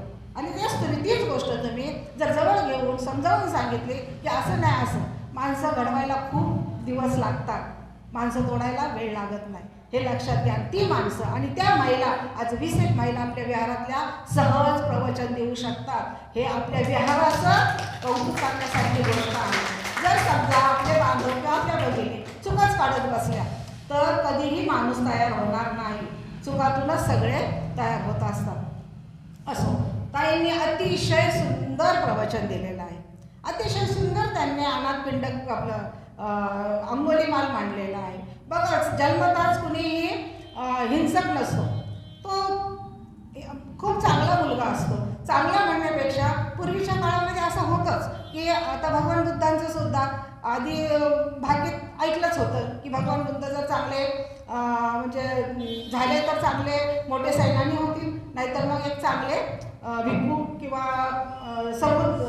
बुद्ध होतील, असं सुद्धा आपल्या म्हणजे त्यांचं भाग्यात होतंच. तसंच पूर्वी असंच होतं की हे सुद्धा आपले अंगुलीमालचे वडील सुद्धा एक ब्राह्मण होते, चांगले. ते सुद्धा आपल्या तक्षशिलेला जाऊन, जिथं गुरुकुल म्हणतात त्या गुरुकुलमधून ते सुद्धा शिकून आलेले होते आणि तिथंच त्यांनी विद्या घेतलेली होती. प्रसन्नजित राजाने सुद्धा तिथूनच विद्या प्राशन करून आलेले होते. तर त्यावेळेस काय होतं की ज्यावेळेस यांना आधी कळतं की माझा मुलगा म्हणजे जन्मानंतर नामकरण असतं आणि नामकरण करण्याच्या वेळेस ते स्वतः बघतात मुलाचं भाकी पुढे काय होणार आहे, तर त्यांना ते दिसतं की माझा मुलगा पुढे कर्दनकाळ होणार आहे, लोकांचा कर्दनकाळ होणार आहे, तो हिंसक होणार आहे आणि त्याला लोक खूप घाबरणार आहे. तर तो म्हणतो की अशा मुलाला मारून टाकलेलंच बरं ना, ह्या मुलाला मोठं करण्यात काय अर्थ आहे.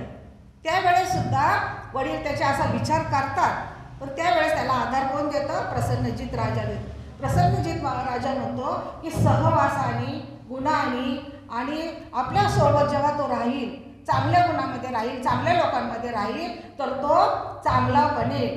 की नाही का तो हिंसकच बनेल कशावरून?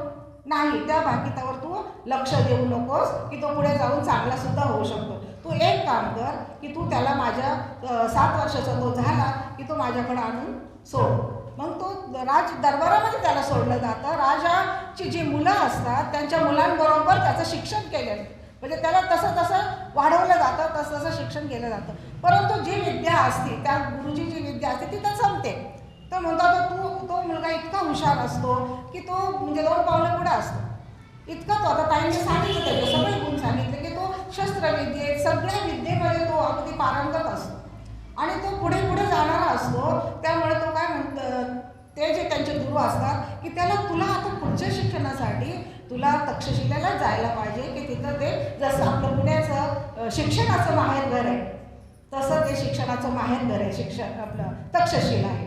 तर तिथं तुला जाऊन पुढची विद्या तिथं तुला घ्यावं लागेल. तो जातो तिथं गेल्यानंतर तिथं त्याला मग त्या गुरुच्या घरी जातो. तो गुरुच्या घरी शोधत जातो. तो तिथं सगळे राजाची मुलं वगैरे असतात, काही मोठ्या धनिकांची मुलं असतात, तिथं तो शिक्षण घेत असतो. परंतु तिथं हा धर्मांतरी असतो. हे काय राजाचा वगैरे मुलगा, हा एक ब्राह्मणाचा मुलगा असतो. हा ब्राह्मणाचा एक पुरोहिताचा मुलगा असतो आणि ह्या पुरोहिताच्या मुलाला तिथली सगळी कामं करावं लागतात. झाडून काढणं, आपल्या गुरुचं आसन मांडणं, ते उचलणं, म्हणजे जेवणं वाढणं, ही सगळी साधी झाडून झुडून घेणं, सगळी कामं ही साधी कामं त्याला करावी लागतात. परंतु तो सगळ्यांपेक्षा हुशार असतो, सगळ्या विद्यांपेक्षा हुशार असतो. मग आता जिथं हुशारी आहे, जिथं श्रीमंतांची मुलं म्हणजे पैसे त्यांच्याकडे भरपूर आहे, श्रीमंती आहे, राजांची मुलं आहे, ते मागं पडतात. मग त्यांच्यामध्ये गटतट होतात जसे आता होतात. एखादा माणूस पुढे जायला लागला की त्याला मागं खेचायचं. मग हा जर धर्माचा मुलगा आहे तर तो पुढं जातोय. आणि आपण एवढे राजाची मुलं असून किंवा धनाढ्य याचे धनिकाची मुलं असून सुद्धा आपलं वाहवा होत नाही. आणि गुरु माता आणि गुरु हे त्याचे किती लाड करतात हे मुलांना बघत नाही. बघत नसल्यामुळं ते सारखे त्याच्या चुगल्या करत असतात की त्याने असं केलं, त्याने तसं केलं, तो आम्हाला उलट उत्तरं देतो, तो म्हणजे आमच्या खोड्या काढतो, तो म्हणजे प्रत्येक गोष्टीमध्ये त्याच्या प्रत्येक गोष्टीमध्ये त्याचं येतात. पण गुरु काय ऐकत नाही त्यांचं.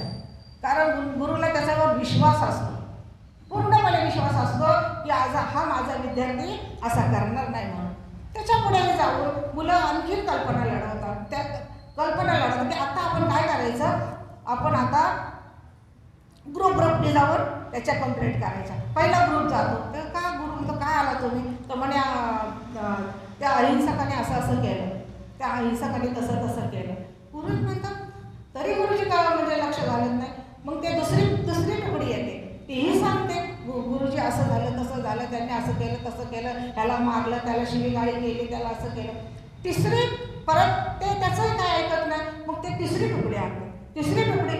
मग गुरुंनी थोडासा विचार करतात, अरे सगळेच लोक सांगतात, प्रत्येक तुकडी त्यांनी वेगळी तुकडी जर येऊन सांगत असेल, खरंच अहिंसकाचं काही चुकत असेल का.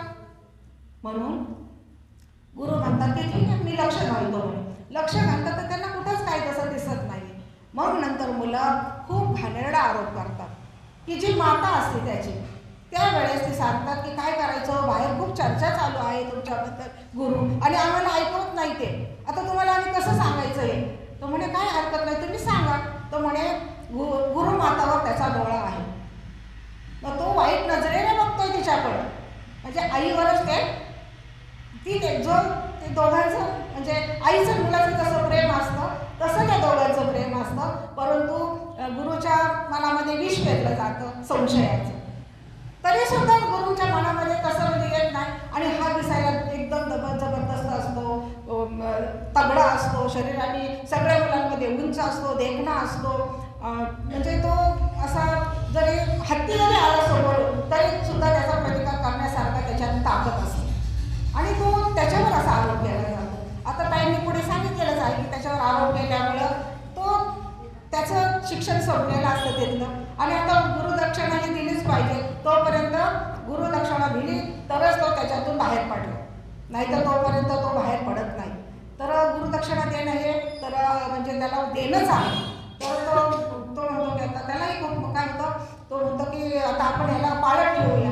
आणि ज्यावेळेस त्याला कळतं, मातेलाही कळतं, गुरुमातेला कळतं की आता हा जाणार आहे की तू ह्याची आता इथलं ह्याचं सगळं कार्यभार शिक्षण पाणी सगळं संपलेलं आहे आणि आता ह्याला त्याच्या घरी जायचं आहे. म्हणून ती त्याच्या डोक्यावर हात फिरवत असते, पाठीवर हात फिरवत असते. की एक आई जशी मुलाला सांगते की बाळा तू गेल्यानंतर, तिकडं गेल्यानंतर तू मला विसरणार तर नाहीस ना, मी तुझ्यावर आईसारखं प्रेम केलेलं आहे. त्याला सुद्धा खूप दुःख होतं की मी आता माझ्या आईला सोडून जाणार आहे म्हणून. तो म्हणतो नाही, मी आयुष्यामध्ये माझ्या गुरुमाताला कधीच विसरणार नाही वगैरे. ती डोक्यावर हात फिरवती, त्याच्या लेकरासारखं त्याच्या तोंडावर वगैरे हात फिरवती. आणि नेमकं त्याच वेळेस ते गुरु तिला बघतात. ते म्हणतात अरे खरंच माझी बायको म्हणजे तो इतका तगडा पोरगा दिसतो हे करता म्हणून तीही त्याच्यामध्ये सामील झाली की काय, त्याच्याशी म्हणजे सहमत आहे की काय, असं त्याच्या मनामध्ये थोडासा त्याच्या मनाला स्पर्श लागून जातो. एक संशय थोडासा येऊन जातो. आणि एवढ्याशा कारणावरून तो म्हणतो कोणालाही दुखवायला नको, कोणालाही काही करायला नको आणि कोणालाही कुठं बोलायलाही नको. मग मी त्याला फक्त एकच गोष्ट करू शकतो की त्याला मी असं विचार करतो तू की ह्याला मी कसा माणसातून उठवेल. यांनी गुरुमातावर नजर टाकली म्हणजे मी ह्याला कसा माणसातून उठवेल. आणि त्यामुळे तो म्हणतो की बघ तुला आता गुरुदक्षिणा तर दिली पाहिजे. आता गुरुदक्षिणा द्यायची म्हटल्यावर तो गुरुदक्षिणा मागा देणं तर आलं. तो म्हणतो बघ मला ना 1000 लोक पाहिजेत, मला 1000 लोकांचा मृत्यू म्हणजे तू काय केला पाहिजे. आणि तो 1000 लोकांचा मृत्यू केल्यावरतीच माझी दक्षिणा आहे. आता गुरुची दक्षिणा तर दिली पाहिजे. खूप विचार करतो, बाहेर पडतो.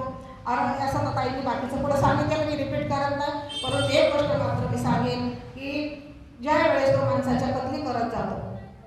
उडवत जातो, मुंडकी उडवत जातो, तो ढीक लावत असतो, ढीक लावत असतो त्या माणसाचा. आणि ढीक लागल्यानंतर पुन्हा जंगलात जातो, आणखीन हे करत असतो. परंतु तो म्हणतो दुसरा ढीक लावतो आणि तो पहिला ढीक कुठं लावला तो विसरून जातो. पहिला ढीक कुठं लावलेला तो विसरून जातो, कारण जंगल खूप मोठं असतं. त्याच्यानंतर दुसरा ढीक लावतो, दुसरा ढीक लावतो, परत पुढे जातो, पुढे सरकत जातो, माणसं मारतच जातो. इतका हिंसक बनतो ना तो की माणसं ते गाव सोडून निघून जातात, गावाच्या गावं सोडून निघून जातात, दुसऱ्या गावी निघून जातात. आजूबाजूच्या परिसरात नुसतं भयानक वातावरण पसरलेलं असतं. आणि त्याच्यानंतर पुढे जाऊन दुसरा एक ढीग लावतो. नंतर त्याच्या लक्षात येतं, अरे आपण 2 ढीग लावले माणसाचे, परंतु आपण माणसंच मोजली नाही, किती मारलेत हे मोजलेलीच नाही. मग आता आपण आपल्या गुरुला हे कसं देणार, म्हणजे हे दाखवायला गेलं तर खरंच तू मारली 1000 माणसं म्हणून कसं काय. नंतर तो मग विचार करतो की नाही, आपण जेव्हा एक माणूस मारू त्यावेळी त्याचं एक बोट कापायचं आणि ते ओवायचं आणि आपल्या गळ्यामध्ये घालायचं. असा हिंसक हा मग तिथून पुढे परत एक करत असा तो लोकांना मारतो. आणि ताईने मग पुढे सांगितलेलंच आहे की त्याचं कसं पुढे सगळं होतं आणि कसं तो धर्मदीक्षा वगैरे त्याची त्या वेळेस कशी धर्मदीक्षा देते ते रिपीट नाही करत, कारण वेळ पुढे होत जातो. त्याच्यानंतर दुसरी घटना अशी आहे की अनाथपिंडकाचं 160 सुत्त त्यांनी तोडपाठ करून दाखवलं.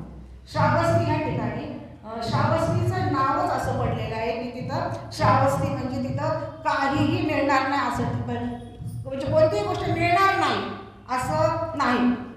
तुमच्या इथं काय आहे तर तिथं असं म्हटलं जातं की इथं काय मिळणार नाही, इथं सगळ्या गोष्टी मिळतील, कुठलीही गोष्ट मिळेल आणि त्या म्हणजे सगळी गोष्ट मिळतील. ह्या गोष्टीवरूनच तिचं नाव श्रावस्ती असं पडलेलं आहे की सगळ्या गोष्टी मिळतील इथं.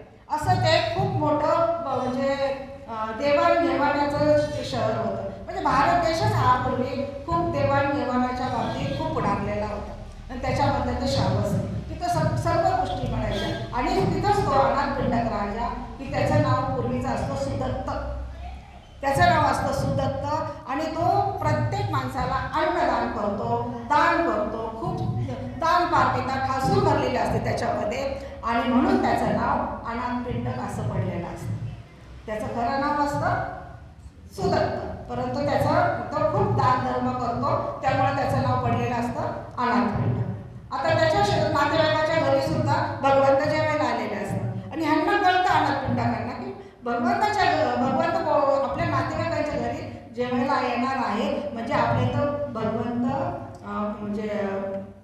भगवंत आलेले आहे आणि मला त्याच्या दर्शनाला जायचं आहे. त्यांना कसलाही कुणी कुणाचा विचारपूस करत नाही, नातेवाईकांकडे जातो, कोणाचा विचारपूस करत नाही, कोणाचं काही करत नाही, फक्त मला भगवंताला भेटायचं म्हणून त्याचा तो भगवंताला भेटतो आणि भगवंताला नंतर वनात भेटायला जातो जिथं ते निवासाला असतात. मी थोडंसं लवकर सांगते, वेळ झाला. जेव्हा तिथं ते भगवंताला भेटायला जातात त्यावेळेस भगवंतांची आणि त्यांची भेट होते आणि त्यावेळेस भगवंताला ते म्हणतात की मी तुम्हाला चेतवन दान देते. चेतवन हे एक चेतवनाचं हे असतं, जागा असते ती. परंतु भगवंत अनाथपिंडक म्हणतात की अनाथपिंडक हे खूप दानी माणूस असतात आणि ते म्हणतात की मी तुम्हाला चेतवन हे दानामध्ये देत आहे. पण भगवंत मूग राहून त्यांचं ते स्वीकार करतात पण ते चेतवन हे एका दुसऱ्या माणसाचंच असतं. मग तो चेतवनाकडे अनाथपिंडक जातो. चेतवन राजाचाच चेतराजाचं असतं आणि त्या चेतराजा द्यायला काय करतो, तो जरा आगाऊ असतो, भांडखोर असतो. तो म्हणतो मी का देऊ तुला, तर तो म्हणतो तुला जितकी पाहिजे ना धनसंपत्ती जितकी पाहिजे ना तेवढे मी देईन, पण मला ते चेतवर पाहिजे. चेत मला ते जागा, चेत तुला म्हणतो की ते मला ती जागा पाहिजे. तर जेतवन तर ते जेतवन जे असतं तर ते पाहिजे मला म्हणतो. तर तो म्हणतो की काय देशील तू, तर तो म्हणतो जेवढी मला जागा पाहिजे ना तेवढ्या जागेवर मी हिरे माणिक मोती काय संपत्ती जेवढी आहे तेवढी मी आणतायला तयार आहे. त्यावेळेस त्याला असं वाटतं त्याची एकदा की बाबा इतकी धनसंपत्ती एवढं पूर्ण तो जेवढी जागा असते तेवढे हिरे माणिक मोठे मी सगळे भरून टाकतो आणि फक्त एक छोटासा तुकडा राहिलेला असतो. तो म्हणतो हे तरी जागा मला राहू दे. एवढी तरी जागा मला राहू दे. तर म्हणजे त्याला त्यावेळेस भगवंताचं महत्त्व कळतं आणि मला इथं तेवढी तरी जागा राहू दे. आणि मग चैतवनामध्ये तिथं अनाथपिंडक राजा खूप छान विहार बांधतो आणि विहार बांधल्यानंतर तिथे निवासासाठी भगवंताला वेगळं ठिकाण आणि बाकीच्या भक्तेकरांना वेगळं ठिकाण असं खूप सुंदर विहार तिथं बांधला जातो. भगवंताच्या ताईने सांगितलं 160 सुक्त त्यांनी तोडपाठ करून सांगितलेलं आहे. ह्याचं महत्त्व इथंच आहे. आणि तिसरी धम्मसंगती अशी आहे की ते म्हणजे अजात शत्रू जे बिंबिसाराचा मुलगा अजातशत्रू आहे त्यांनी ती धम्मसंगती बनवलेली आहे. ताईंनी सांगितलेलंच आहे त्याबद्दल की हीच धम्मसंगती 7 महिने चाललेली आहे. आणि भगवंताच्या निर्वाणानंतरही 3 महिन्यानंतर धम्मसंगती झालेली आहे. आणि त्या म्हणजे आता कसा कारभार करायचा, कसं पुढं आपलं धर्म चालणार हे विषय त्याच्यामध्ये होते. आणि ते तिथे त्रिपीठाचं म्हणजे त्रिपीठ तिथं तयार झालेलं आहे. तर मी जास्त न बोलता माझ्याकडून काही चुका झाल्या असतील तर मोठ्या मनाने माफ करा. तसेच मला अध्यक्षपद आज बसवण्यासाठी दिलेलं आहे तर मी तुमचे सर्वांचे आभार मानते. आणि ज्या ताईंनी आज खूप सुंदर प्रवचन दिलेलं आहे तर ताईंचंही मी खूप अभिनंदन करते आणि कौतुक करते. सूत्रसंचालनही खूप छान झालेलं आहे त्याचंही कौतुक करते. ताईंनी तलवारीच्या धारीवरचं गाणं अतिशय सुंदर गायलेलं आहे तर मी चव्हाणताईंचंही कौतुक करते. अध्यक्ष म्हणून मला कौतुक करायला पाहिजे. तसंच मी भक्तांनाही विनंती करेन की माझ्यानंतर त्यांनीही आशीर्वाद द्यावेत आम्हाला छानपैकी. आणि इथंच थांबते. जय. सुंदर झालेलं आहे. ताईंनी ज्या काही गोष्टी राहिल्या त्या पूर्ण सांगितल्या आहेत. आणि खरोखरच ताई म्हणल्या प्रबुद्ध प्रेरणा विहारातून ज्या महिला तयार झाल्या आहेत म्हणजे सर्वच महिला त्या अगदी उच्च म्हणजे याला पोचलेल्या आहेत. खरोखरच प्रबुद्ध प्रेरणा विहाराचं अध्यक्ष असतील किंवा साळवे साहेब गेले खरोखर यांच्याकडून अवसरे साहेब वाघमारे साहेब यांच्याकडून सर्व आमच्या बांधवाकडून आम्हाला ही प्रेरणा मिळते. आणि खरोखरच मी माझ्या मिस्टरांचं म्हणण्यापेक्षा अवसरे साहेबांचं या ठिकाणी अभिनंदन करते. कारण मला जेव्हा घरच्यांचं प्रोत्साहन असेल प्रत्येक स्त्री ही तिला म्हणजे नवऱ्याकडूनच सगळी प्रेरणा असते. त्यांनी घरातून सोडलं तू जा इकडे जा तिकडे जा तर मी अगदी मनसोक्त इकडे तिकडे कार्यक्रमासाठी फिरत असते. माझं त्याच्याबद्दल काहीच अपेक्षा नाही. मी खरोखरच धन्यवाद मानते अवसरे साहेबांचं. ओके याच्यानंतर भंतेंची धम्मदेशना होईल.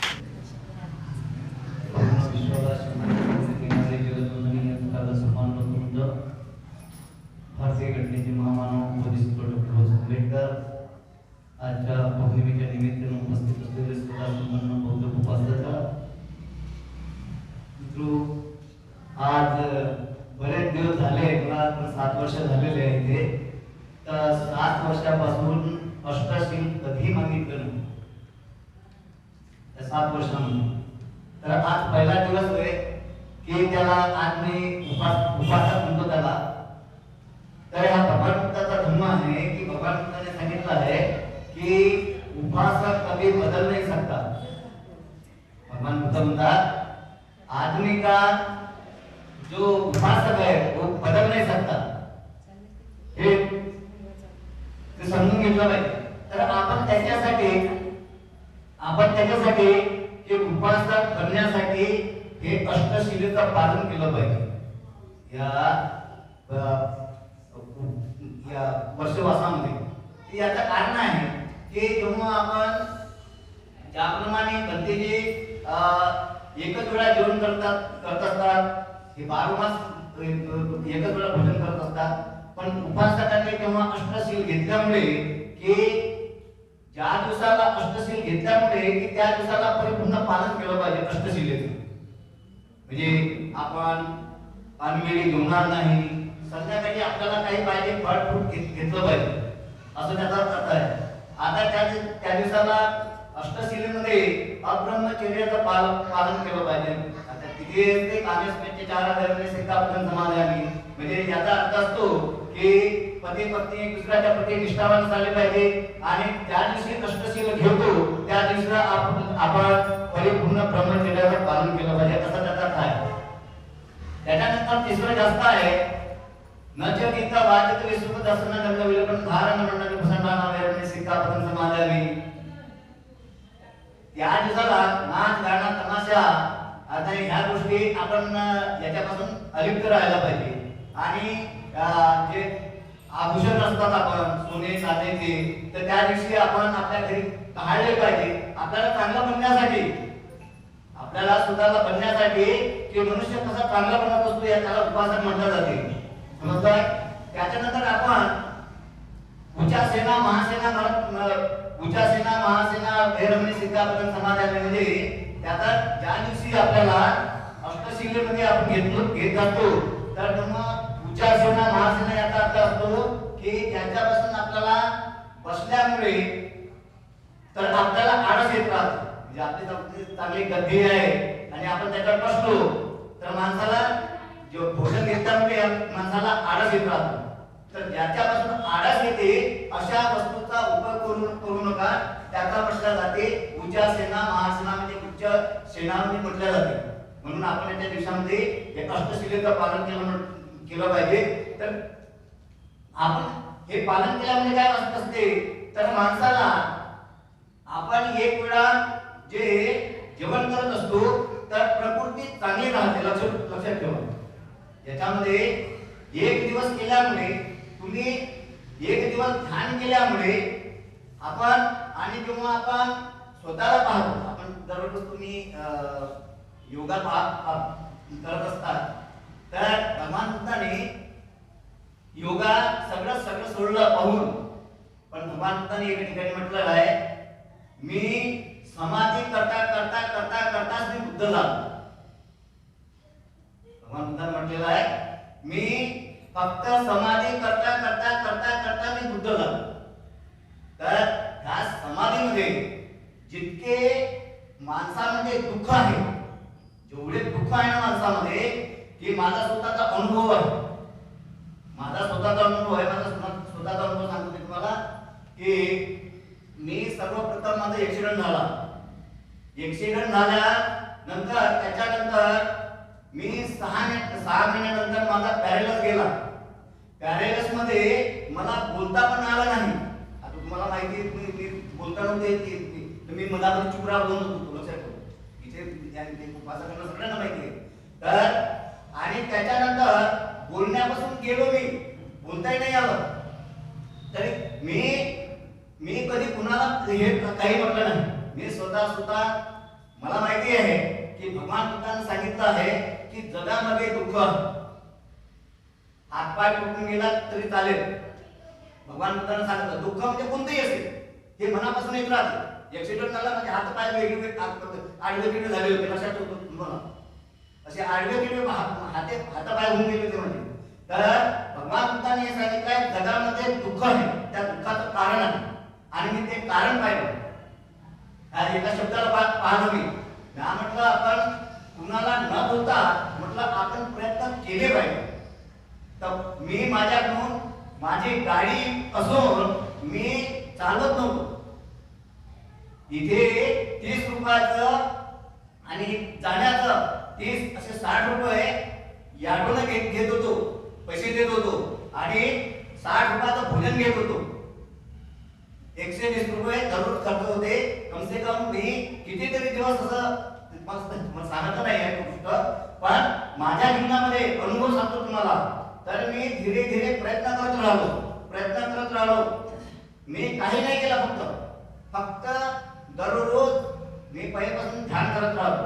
पहिल्यापासून तर ध्यान करत राहतो. तर सकाळी कम से कम 1 घंटा 1.5 घंटा 1.25 घंटा म्हणजे जोपर्यंत मला म्हणजे 8 वाजले तुम्ही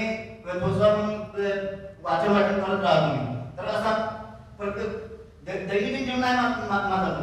तर हे जे भगवान बुद्धाने सांगितलं आहे की जगामध्ये दुःख आहे तर समाधी लावल्यामुळे हे जे विकार असतात तर सगळे नाहीसे होतात हे भगवान बुद्धाने सांगितलं. पण ह्या आपण बारीक गोष्टी आपण पाहत नाही जे आपण बाकी बाकी आहे हे पाहतो आपण की डॉक्टर बाबासाहेब आंबेडकरांनी केलं, भगवान बुद्धांनी असं म्हणजे मोठं पाहत असतो, पण आपण स्वतः आध्यात्मिक पाहत नाही. जेव्हा मनुष्य स्वतःला पाहतो तर शिलाचं पालन केल्यामुळे आपण एका शिकण्याचं दान केलं पाहिजे, तर त्याच्यामुळे माणसाचं मन एकाग्र होते आणि एकाग्र झाल्यामुळे प्रज्ञा प्राप्त होत असते आणि प्रज्ञा अशी चीज आहे चांगलं आणि वाईट तपासू शकतो. तेव्हा माणसाचे स्वतः पाहत असतो की मला प्रज्ञा प्राप्ती झाली आहे म्हणून, म्हणजे त्याच्यामध्ये जेवढे दुःख आहेत ना तो एक एक दुःख नष्ट करतो. हा भगवान बुद्धाचा धम्म आहे. बराच वेळ झालेला आहे, मी इथे सांगतो. सगळ्यासाठी मंगल कामना करतो. भरपूर सनुनंदनम, भरपूर सनुनंदनम, भरपूर सनुनंदनम. करुणेचा महासागर तथागत भगवान गौतम बुद्ध, विश्वरत्न बोधिसत्व डॉक्टर बाबासाहेब आंबेडकर, माता रमाई भीमाई, माता सावित्रीमाई, सर्व महामानव महामातांना त्रिवारांच्या पूज्य भंतेजींना, सर्व उपासक उपासिका, आजच्या कार्यक्रमाच्या अध्यक्षा अलकाताई, सूत्रसंचालन करणाऱ्या अवचरताई आणि आज ज्यांनी खूप छान प्रवचन दिलं अशा काळेताई आणि आपण सर्वजण, काळेताई नाही आहे पण आपण सर्वजणांना मैत्रीपूर्ण जय. आणि आज श्रावण पौर्णिमा म्हणजे श्रावण पौर्णिमा आहे. या पौर्णिमेच्या निमित्ताने आपल्या सर्वांना हार्दिक शुभेच्छा. आभाराचं काम अचानक माझ्याकडे आलेलं आहे, पण त्या अगोदर रविवारी आपला जो कार्यक्रम आहे तो कार्यक्रम मी पुन्हा एकदा सांगते आहे. रविवार दिनांक 14/8/2022 रोजी सकाळी 10:30 वाजता आपल्या वर्षावास प्रवचन मालिकेचं 5वं पुष्प गुंफलं जाणार आहे. या कार्यक्रमाच्या प्रवचनकार वक्ता आहे भीमराव वाघमारे साहेब. विषय आहे महामंगल सूक्त. या कार्यक्रमाचे अध्यक्ष आहेत रमेश मोहोळ सर.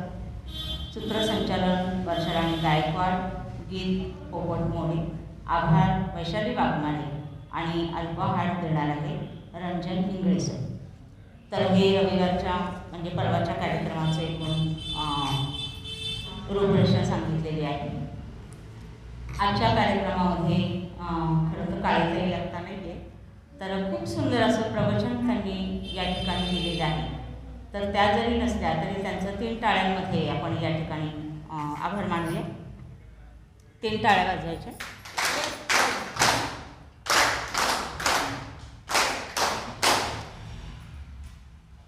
कुठलाही कार्यक्रम असेल तर या कार्यक्रमाला आपल्या गीताने खऱ्या अर्थाने आपल्यातली ऊर्जा निर्माण होते ऐकण्यासाठी.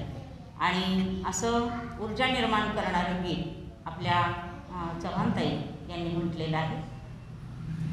अतिशय सुंदर अशा आवाजात त्या कायमच गीत म्हणत असतात. तर त्यांचे आजच्या अध्यक्षा अलकाताई यांना मी विनंती करते की त्यांनी पुष्प देऊन त्यांचे आभार मानले. टाळ्या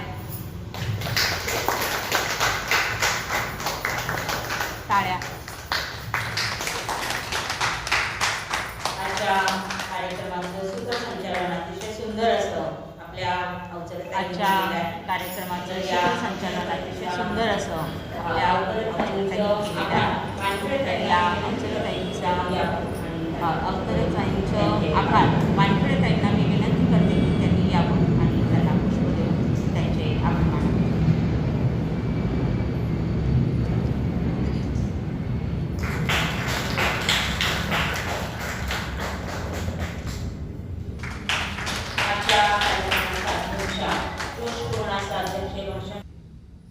आजच्या कार्यक्रमाच्या अध्यक्षा जोशपूर्ण असं अध्यक्षीय भाषण त्यांनी केलेलं आहे. अशा अलकाताई यांचे आभार आपल्या वाघमारेताई प्रजावती वाघमारेताई यांना विनंती करते की त्यांनी पुष्प देऊन त्यांचे आभार मानले.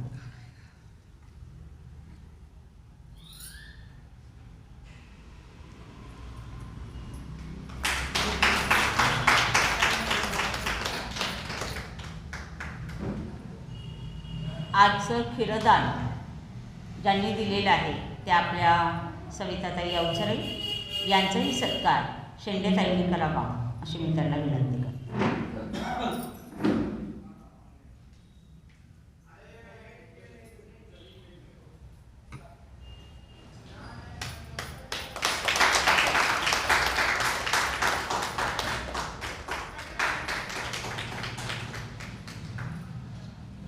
आज अतिशय सुंदर असं मंत्रमुग्ध होऊन आपण सगळ्यांनी प्रवचन ऐकलं. त्याचबरोबर आज अतिशय सुंदर अशी धम्मदेसना पूज्य भक्तजींनी आपल्याला दिलेली आहे, तीही आपण ग्रहण केली. त्याबद्दल आपण सर्वांचे मनपूर्वक आभार मानते आणि याच ठिकाणी सांगते जय जय. ताई दळवे यांचे आभार आमच्या अध्यक्ष अलकाताई मानतील. घ्या असं नाही.